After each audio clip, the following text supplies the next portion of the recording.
I think this will make everyone a little happy. We can almost hypothetically take off our Paul DuPont pessimist hats just for this. There it is. Because this story is literally just a dream that I wanted to round out the story with, especially with our previous stories. And this is kind of I would almost interpret it as, well, let's see what happened if this happened. If this is like Sanders has already won the presidency. Unicorns and rainbows are happening. There's a whole progressive resurgence. Like, that's kind of the baseline for this article to make any amount of sense. But let's talk about it.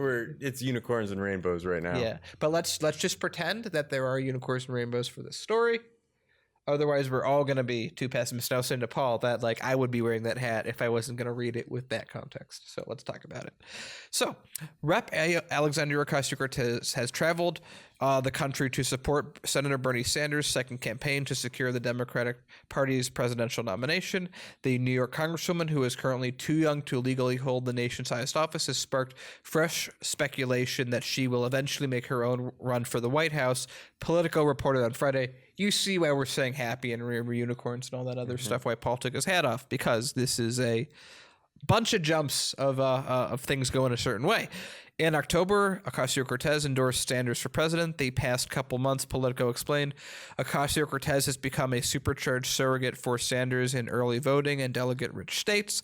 She's drawn massive crowds alongside the Vermont senator. In Iowa, Nevada, California, New York, progressive insiders and activists are increasing. That's interesting to hear that. I'm not sure how I feel about that, but I like it, kind of. Progressive insiders in the progressive movement.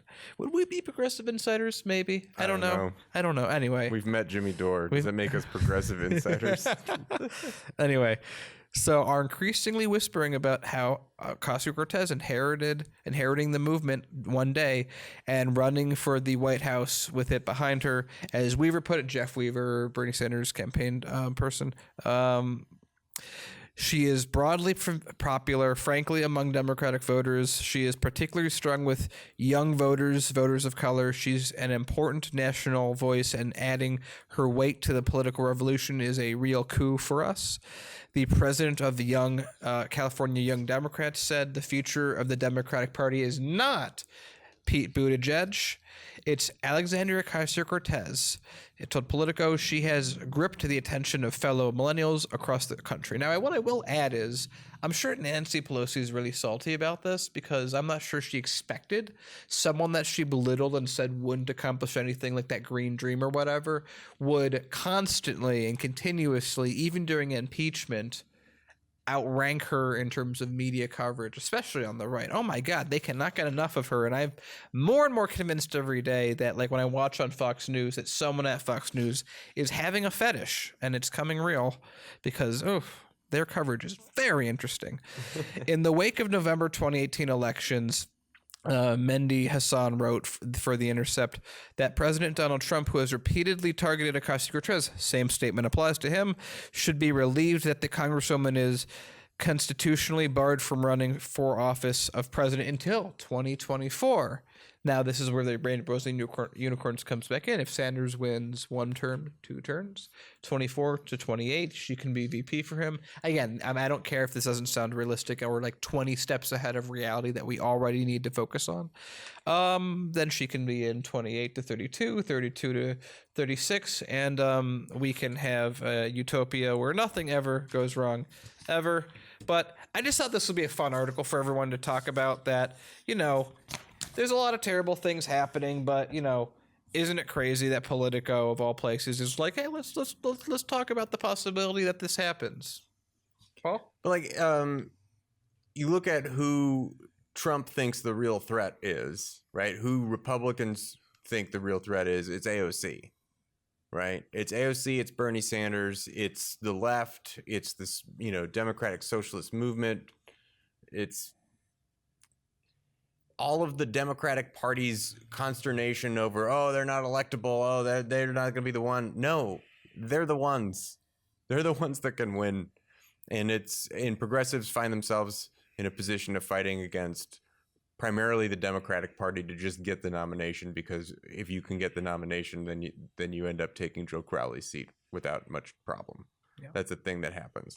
And so yeah, it's nice to unicorn and rainbow this story and say, yeah, well, what if we got AOC as VP or in the cabinet at some point in 2024, and then she runs in 2028. So, yeah, then there's the Put on your hat back. I feel like you need to put your hat back. For the the next hat sentence. needs to go back on. Okay, And by the way, just to be clear with everyone, I'm in a hat thing, but again, we just disregarded all cadence of we have to get stuff done now, not worry about later. yeah, but the other side of that there's I have some concern about, but I don't want to ever get mired in, is the but is AOC really going to be the champion that we need?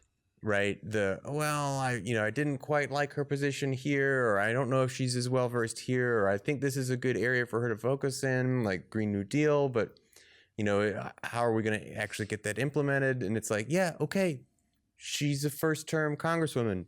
No one has this figured out right away, but she is doing a lot of the things that we would want a first-term congressperson to do to not get sucked into that, Democratic machine groupthink nonsense, right? She's not doing all of the phone calls all the time for campaigning for the party, for the regular big donor. She did some whistleblowing on the sanctioned congressional trips to Israel, along with Rashida Tlaib and Ilhan Omar, saying, hey, this is not cool. She blew the whistle also on orientation. We never really knew before that they were basically like, orientation for the House is sponsored by Goldman Sachs.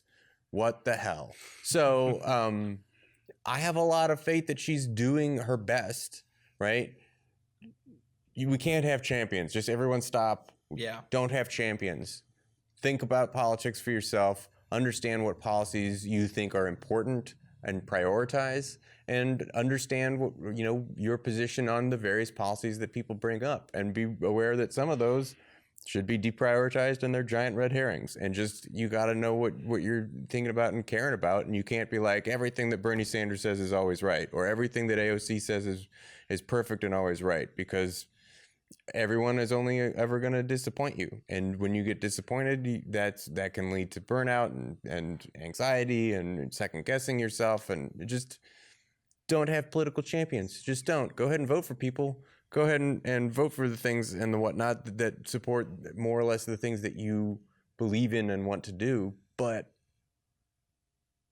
we can't just sit here and fantasize about what would happen if we finally got, an actual DSA member into the White House. Yeah. As cool as that would be. Yeah, and again, this is just kind of a fun little exercise, since we always talk about such drastically sad things like the Israel-Palestinian conflict, like the story before. So I think that, it's nice to think, again, like to the point with AOC, I don't, I know where she is now. I don't see her key structure as much as I would like. I don't see a path, but I can see a path to a degree. But any path with AOC starts with Sanders. So, it's really this. If you like that daydream, let's call it, that of the story that we're talking about, work on what we have now.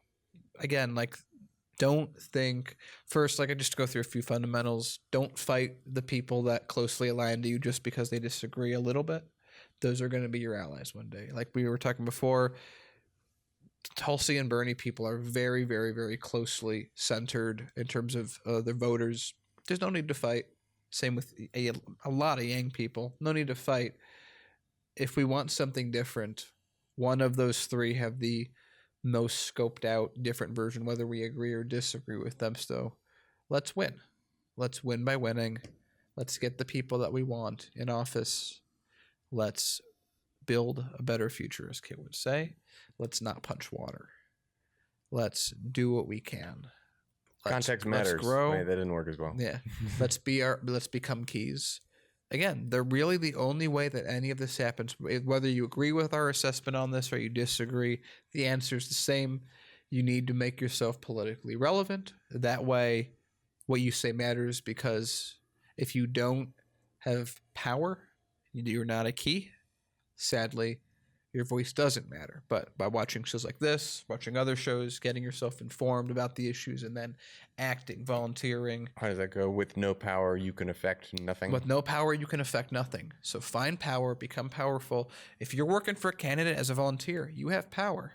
You can then wield that power to make them act a certain way. You get enough people working together. You go. I mean, literally, you go to a small campaign and you're like, "Hey, I want this thing done. We're only going to volunteer if you agree to sign." Or you can go and just take over your local Democratic Party chair seat. AOC literally just took out Crowley like that. Third, fourth in command, Democratic Party gone like that. You can do these things. You can do what AOC did. You just need to do it and do it correctly. And granted that it's like running a 10-person race. Maybe only one person can win. But if no one runs, no one wins. So I think we'll get a number of more progressive, like there'll be a new freshman class in 2020, I think, alongside hopefully a President Bernie Sanders or Tulsi Gabbard. But I think there will be some brand new Congress, Justice Democrat, Our Revolution brand. DSA. Probably not Working Families Party. That vote aged like milk. No. So